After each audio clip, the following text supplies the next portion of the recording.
Okay, testing. Oh, hope I didn't blow your ears out. G'day, ratbags. How you going? Hi. Hopefully we've got everything happening. Let's light up our little prayer man. Okay, here we are. Hi. Let's do a quick audio check. Yes, we've got audio. Excellent. Hopefully you can hear me. All right. I can see everything in here. Okay, yay! All right, it's been a couple of days. Sorry, we've been a bit all over the place. Everything's just, you know, converging. Got the biggest day in the world tomorrow. I've got to ride down to Mornington and drop off these CDs, box of CDs that this guy bought off me, and then I've got to ride back put Takashi in his little travel box and take him down to the vet and see about his little thing that keeps like growing up and then popping and growing up. It's going back down again now, and then I'm not sure if I'll need to leave him in for to get anything done to him, or forget to bring him home. And then I've got an appointment with a new counsellor tomorrow, so that I've only had a talk with him on the phone for a little minute, so he seems alright, but I'll find out tomorrow. I'm going to go and talk to him about just some of the immobile paralysis I'm getting surrounding this whole just panini thing. It's twisting my brain too much. I don't know. I don't trust anyone or anything anymore. But anyway, that's my issue, not yours. We're here for night 3 of the wonderful Robert Pirsig book, ZEN and the Art of Motorcycle Maintenance. And we're up to chapter 2. And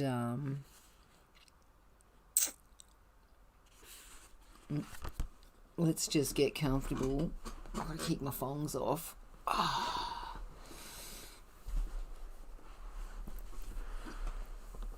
So yeah, let's get comfy. Hopefully I've got enough light. I might just grab my light just in case. Come here, light. Of course it just is just out of arm's reach. I don't know how your life has been going lately, but mine has just been going like, you know how sometimes you feel like something's just permanently got its like grip on the back of your collar, and it's just, you're going like push that way, and it's like just pulling you back and back and back. That's how things are going at the moment. Everything I pick up, I drop and smash.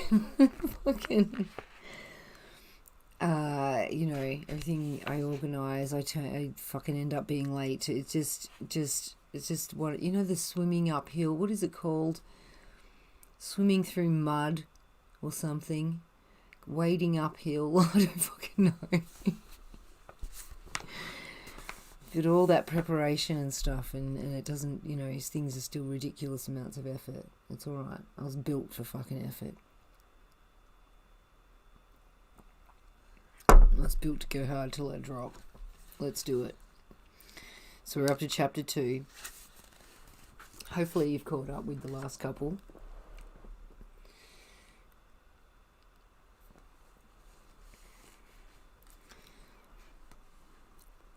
The road winds on and on. We stop for rests and lunch, exchange small talk, and settle down to the long ride. The beginning fatigue of afternoon balances the excitement of the first day, and we move steadily, not fast, not slow. We've picked up a southwest side wind, and the cycle cants into the gusts, seemingly by itself to counter their effect. Lately, there's been a sense of something peculiar about this road, apprehension about something, as if we're being watched or followed. And in the mirror are only John and Sylvia, way behind. We're not in the Dakotas yet, but the broad fields show we're getting nearer. Some of them are blue with flax blossoms, moving in long waves like the surface of the ocean. The sweep of the hills is greater than before, and they now dominate everything else except the sky, which seems wider. Farmhouses in the distance are so small we can hardly see them. The land's beginning to open up. There is no one place or sharp line where the Central Plains end and the Great Plains begin. It's a gradual change like this that catches you unawares, as if you're sailing out from a choppy coastal harbour, noticed that the waves had taken on a deep swell, and turned back to see that you were out of sight of land. There were fewer trees here, and suddenly I'm aware that they're no longer native. They've been brought here and planted round houses and between fields in rows to break up the wind. But where they haven't been planted, there's no underbrush, no underbrush, no second growth saplings, only grass, sometimes with wildflowers and weeds, but mostly grass. This is grassland now. We're on the prairie. I have a feeling none of us fully understands what 4 days on this prairie in July will be like. Remember, July in America is midsummer. Memories of car trips across them are always of flatness and great emptiness as far as you can see. Extreme monotony and boredom as you drive for hour after hour, getting nowhere, wondering how long this is going to last without a turn in the road, without a change in the land going on and on to the horizon. John was worried Sylvia would not be up to the discomfort of this and planned to have her fly to Billings, Montana. But Sylvia and I both talked him out of it, and I argued that physical discomfort is important only when the mood's wrong. That's a good point, isn't it? I argued that physical discomfort is only important when the mood's wrong. And then you fasten on to whatever thing is uncomfortable and call that the cause. But if the mood's right, then physical discomfort doesn't mean much. And when thinking about Sylvia's moods and feelings, I couldn't see her complaining. Also, to arrive in the Rocky Mountains by plane would be to see them in one kind of context as pretty scenery. But to arrive after days of hard travel across the prairie would either be to see them in another way, as a goal, a promised land. If John and I and Chris arrived with this feeling, and Sylvia arrived seeing them as nice and pretty, there'd be more disharmony among us than we would get from the heat and the monotony of the Dakotas. Anyway, I like to talk to her, and I'm thinking of myself too. In my mind, when I look at these fields, I say to her, "See? See?"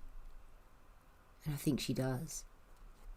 I hope later she will see and feel a thing about these prairies I've given up talking to others about.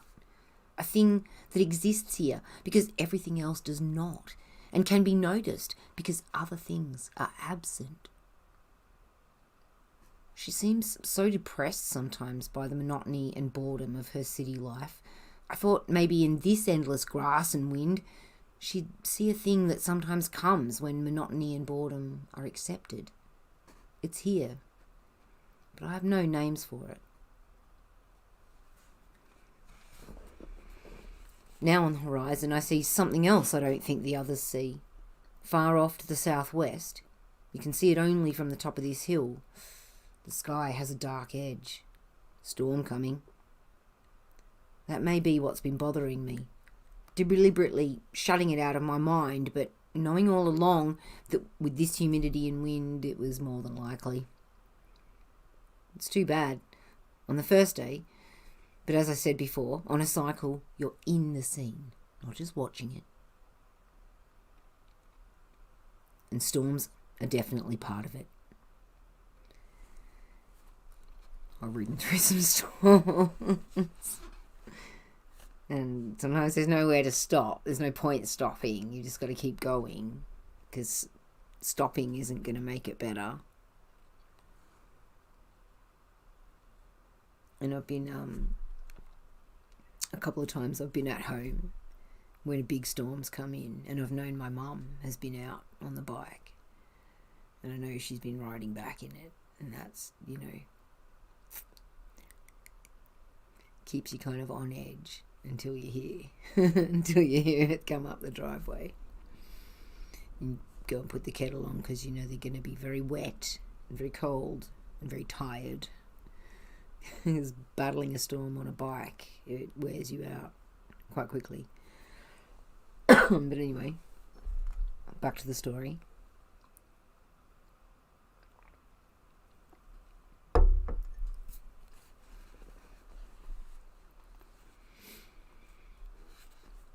If it's just thunderheads or broken line squalls, you can try to ride around them. But this one isn't. That long dark streak without any preceding cirrus clouds is a cold front.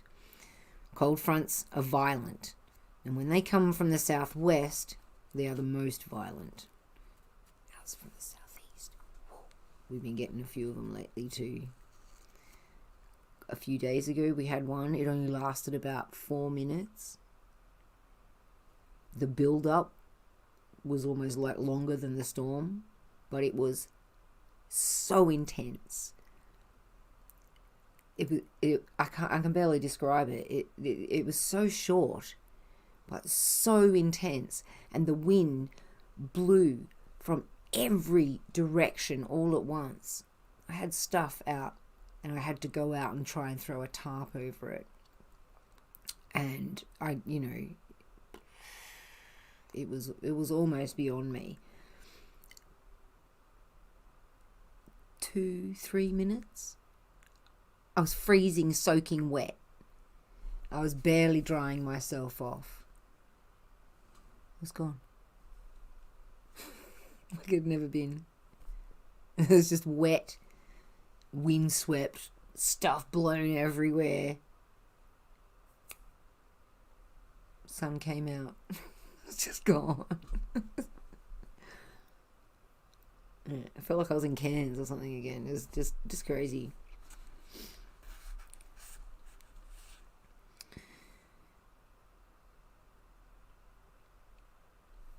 But yeah, cold fronts are violent.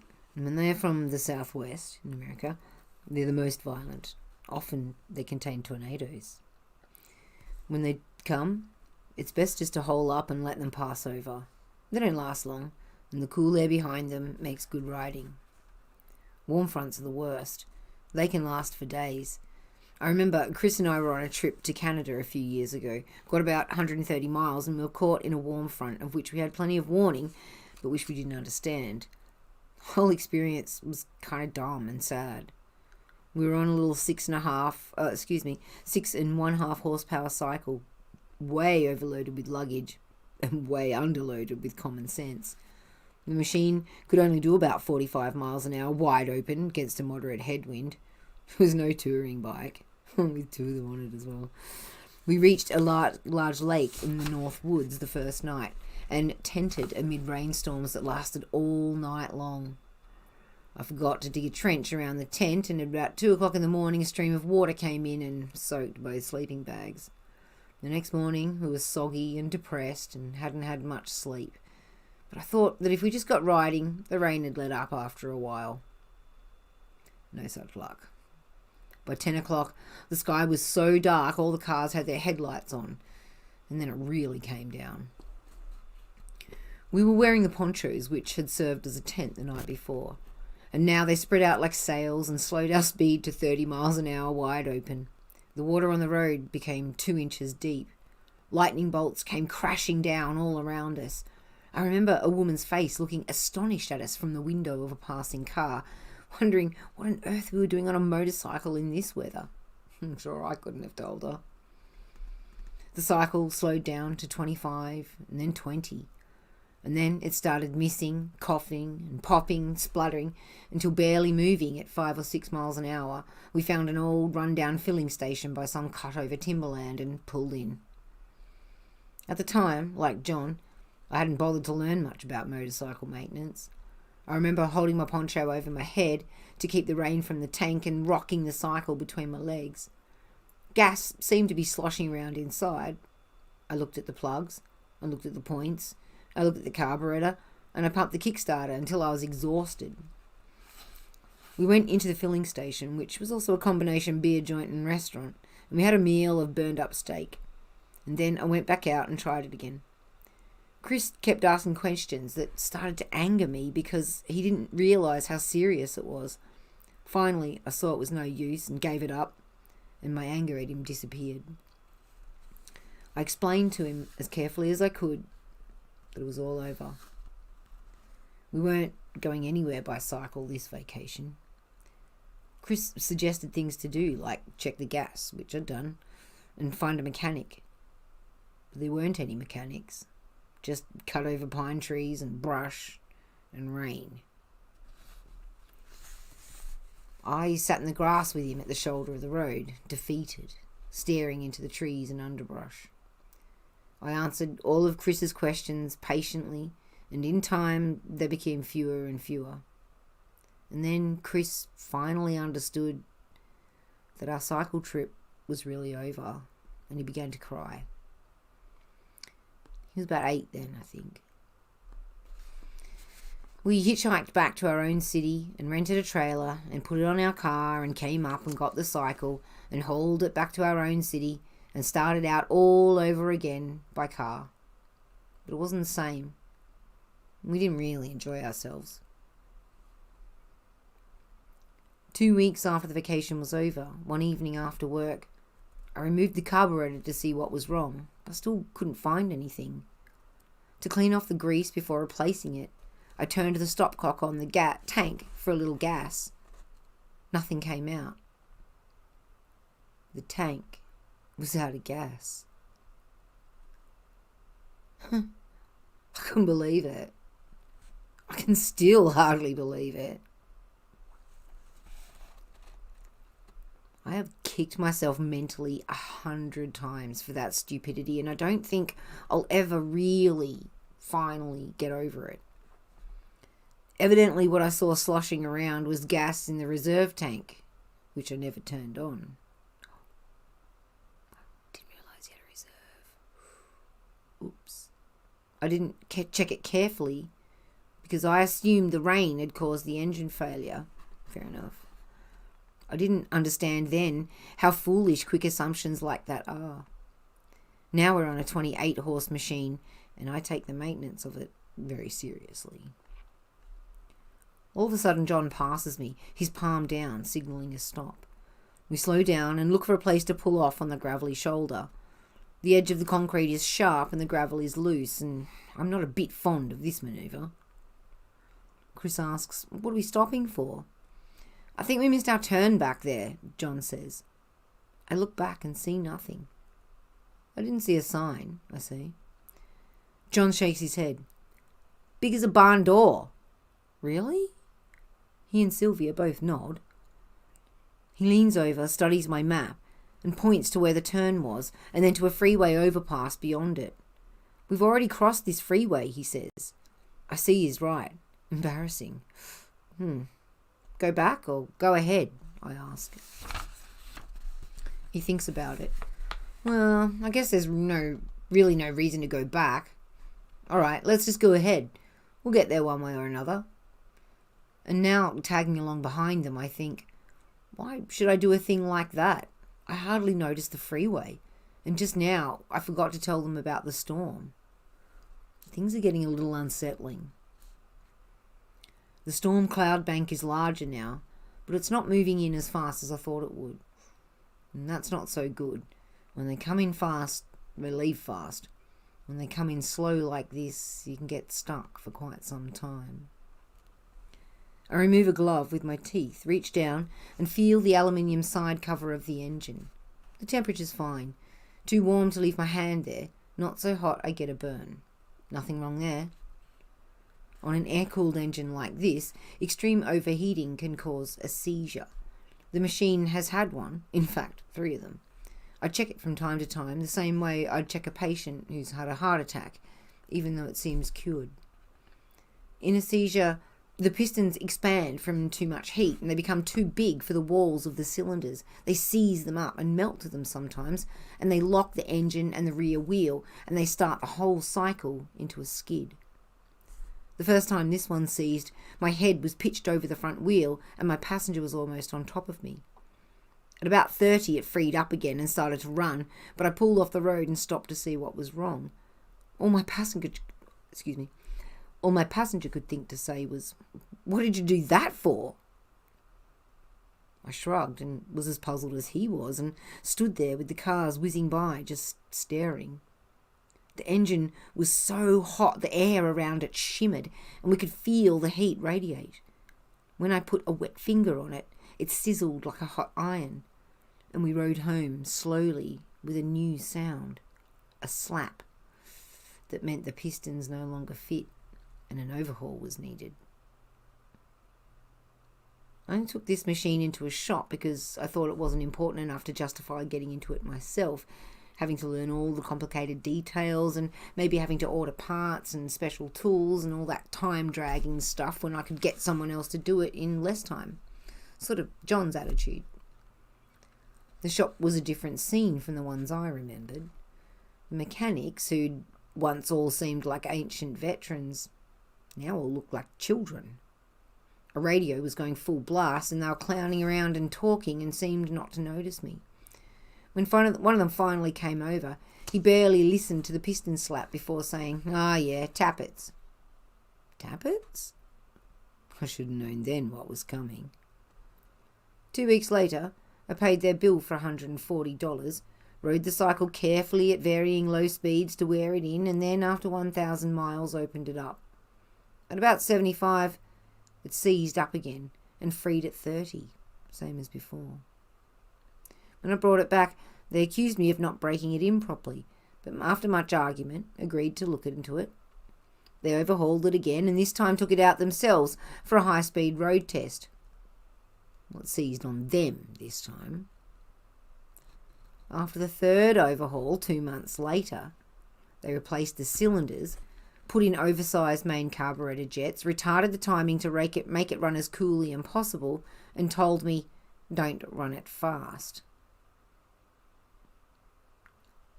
Call yourself mechanic? If a mechanic ever tells you anything like that, just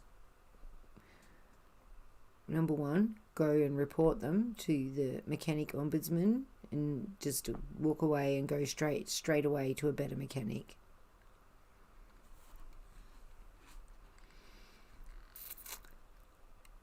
It was covered with grease and it didn't start.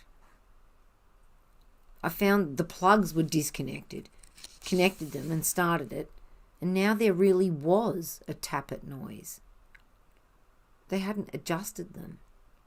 I pointed this out and the kid came in with an open-end adjustable wrench, set wrong, and swiftly rounded off both of the sheet aluminium tappet covers, ruining both of them. You know what we call that, don't you? Sexy fingers, because everything they touch, they fuck.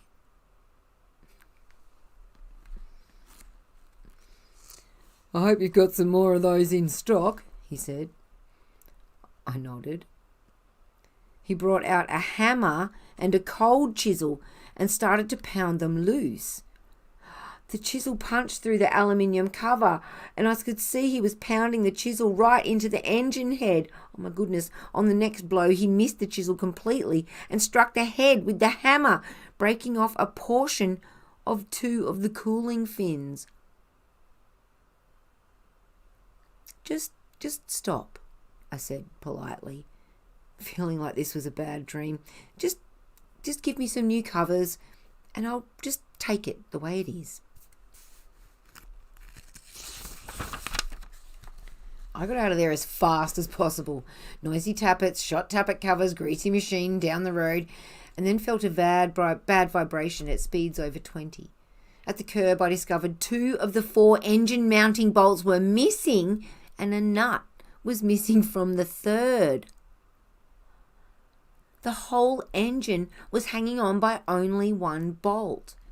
The overhead cam chain tensioner bolt was also missing, meaning it would have been hopeless to try to adjust the tappets anyway. Nightmare. The thought of John putting his BMW into the hands of one of those people is something I've never brought up with him. Maybe I should. I found the cause of the seizures a few weeks later, waiting to happen again.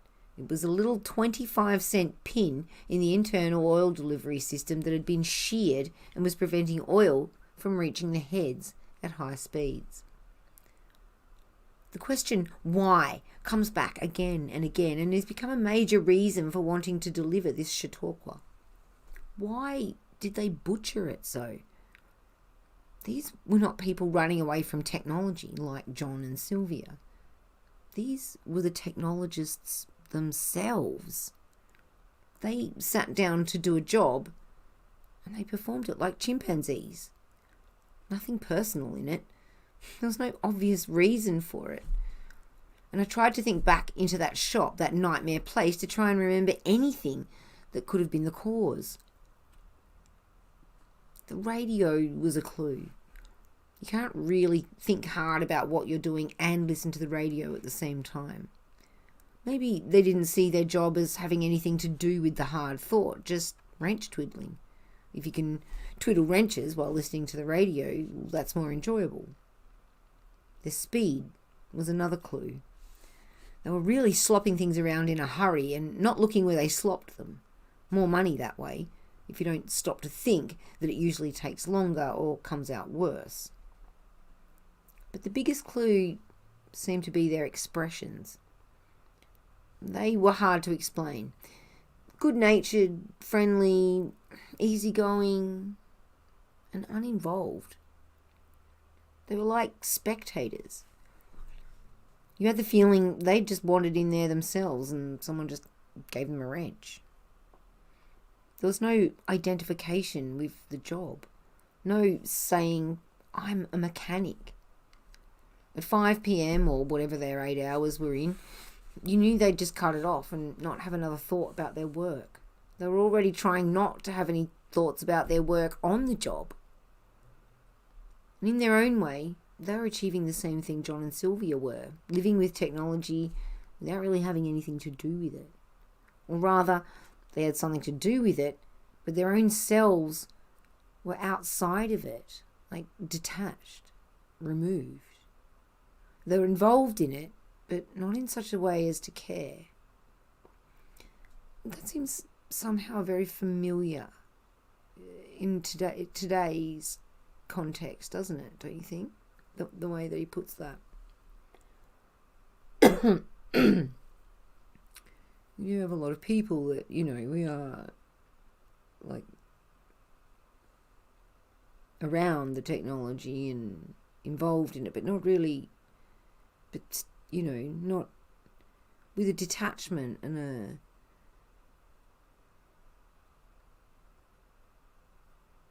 it's like it's there, but they don't really embody it very much, in a way, or find out exactly, what goes on behind the buttons to make it so.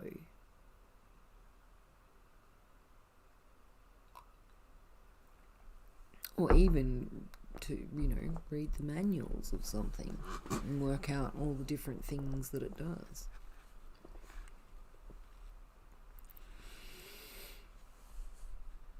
So not only did these mechanics not find that sheared pin, but it was clearly a mechanic who'd sheared it in the first place by assembling the side cover plate improperly. I remembered the previous owner had said a mechanic had told him the plate was hard to get on.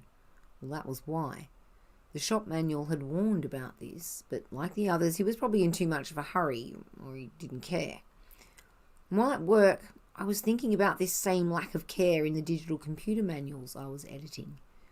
Writing and editing technical manuals is what I do for a living the other 11 months of the year, and I knew they were full of errors, ambiguities, omissions, and information so completely screwed up you had to read them 6 times to make any sense out of them. But what struck me the first time was the agreement of these manuals with the spectator attitude I'd seen in the shop. These were spectator manuals. It was built into the format of them.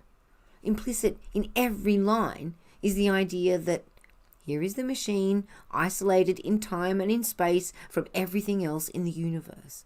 It has no relationship to you. You have no relationship to it, other than to turn certain switches, maintain voltage levels, check for error conditions, and so on and so on. And that's it. The mechanics, in their attitude towards the machine, were really taking no different attitude from the manuals towards the machine, or from the attitude I had when I'd brought it in there. We were all spectators. And it occurred to me there is no manual that deals with the real business of motorcycle maintenance, the most important aspect of all. Caring about what you're doing is considered either unimportant or just taken for granted.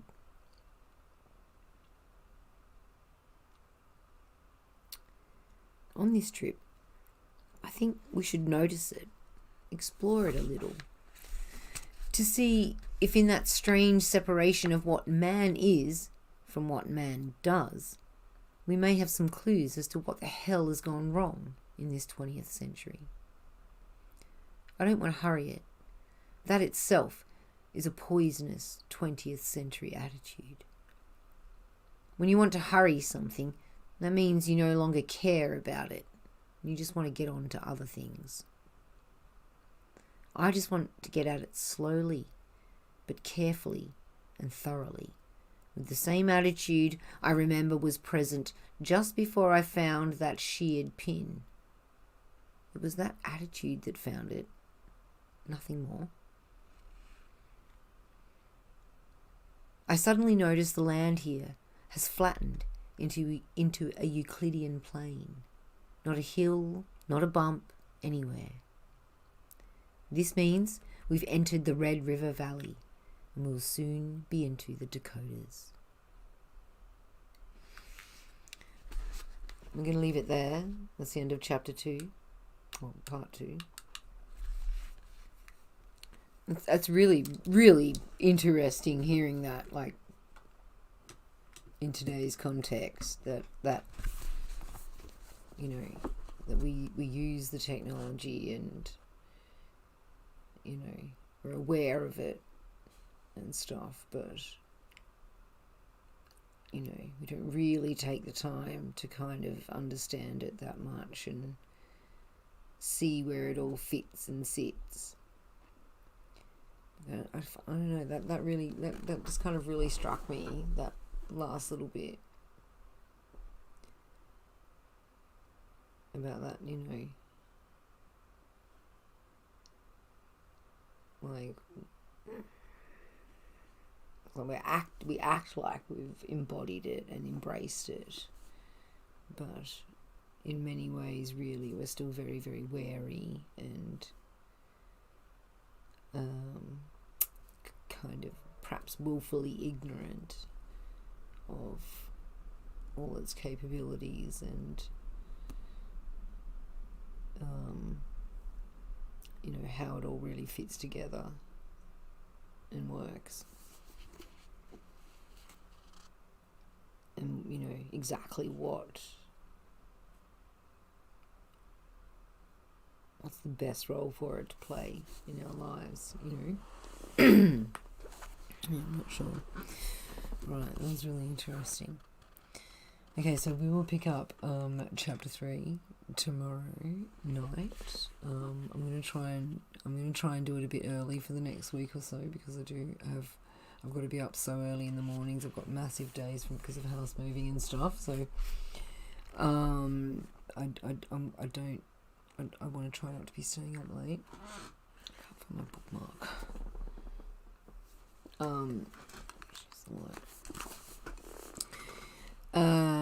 So yeah, hopefully I will. I'll try and kick off around 9:30 tomorrow night. How long did we run for? Okay, so about 40 minutes. So yeah, the streams will probably run a little short until after I move, you know, just because I'm just really out of routine and I'm trying to just jam a lot of stuff in a day. So I apologise for that, but I do want to keep turning up each night and just keeping something steady going, and you know, routine is very difficult for me. Doing anything daily is very difficult. Sustaining anything is really difficult for me, and so I need to have some things that I try to commit to on that level.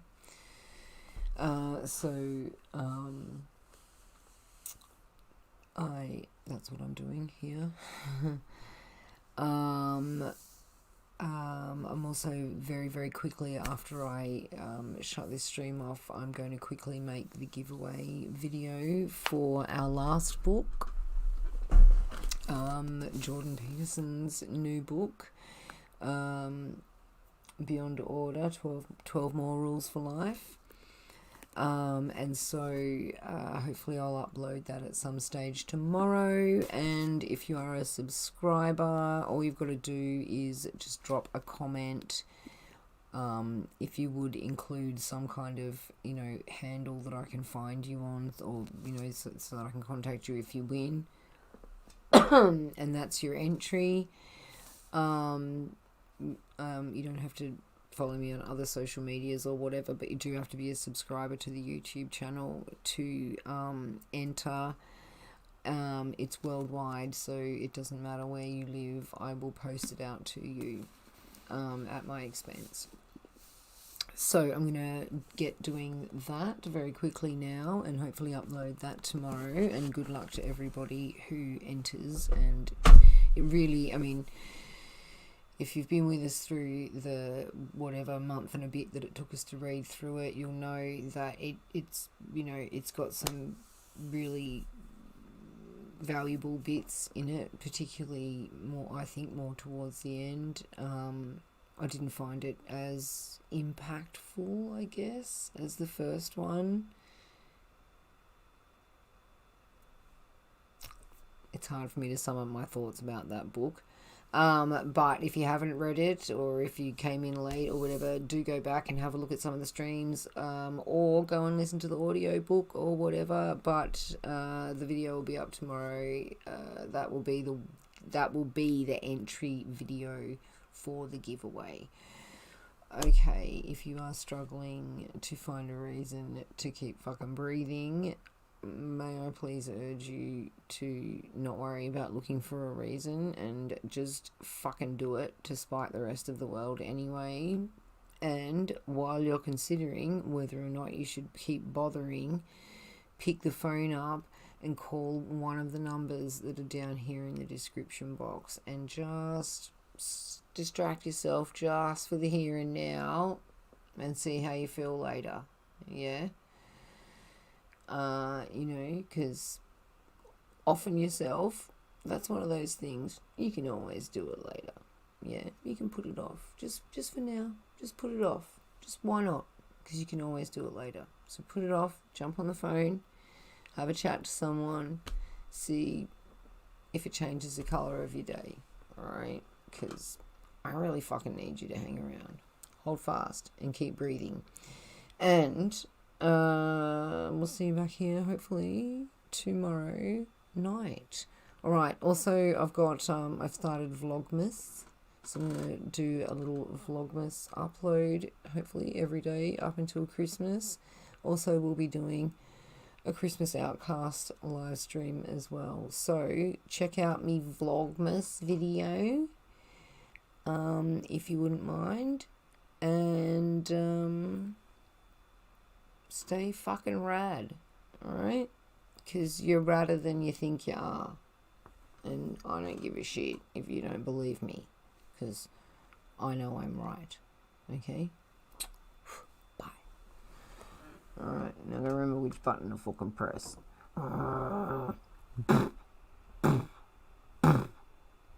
Ooh, look at this Milo. It needs a stir. Oh my god. Oh, how rad does that look? Alright, I'm going now. Bye. I love yous.